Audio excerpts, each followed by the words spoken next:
Okay na to sa'yo? Okay na to sa'yo? So ngayon, hindi ko sinabing itapon mo to. Itago mo, baka sakamaling magamit pa. So sa'yo na yan. May laman pa yan ng mga ballpen. Isa! Ano isa? 5 days ago or 4 days ago, ang iba sa inyo mayroon ng bag, binilihan ni mama, ni papa. Pero tanggapin natin yung totoo. Hindi lahat ng mama o papa kayang bumili ng bagong bag. Maybe may notebook pero kulang. Maybe may bag pero gisi-gisi na. Am I correct? Nandito ako para bigyan sila. So dali. Asa na yun? 3. Sige na. Dali. Patingin na yung bag ninyo. Patingin na yung bag ninyo. Sila yung naglalakad, ma'am? Ano yun? Patingin ng kwan. Patingin ng bag. Dali, dali. Bago to o matagal na? Ilang taon na? Grade 6 ka pa. So anong laman nito? Gold? Very good. Kasi bakit? Ang iba, may bag nga, pero walang laman.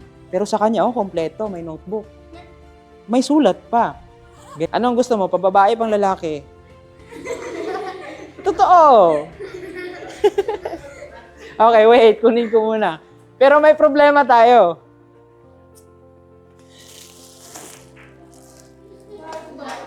Hi, Barbie. Kaso may problema tayo ng konti. Bakit?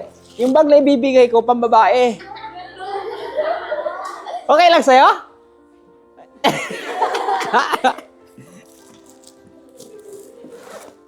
Okay na to sa'yo?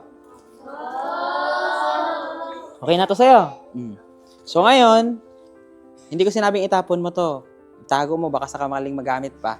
So sa'yo na yan. May laman pa yan ng mga ballpen. Isa! Ano isa? Tao. Okay lang. Ito, ilang taon na to?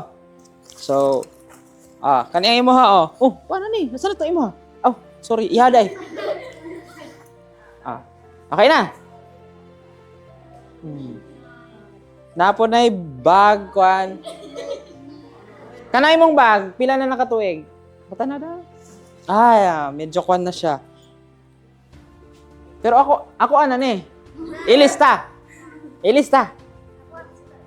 Dili, bag lang mo ha. Ako So, medyo kwan na juday siya, ma'am. Gengi, si na pod. Pero halos pareho sila.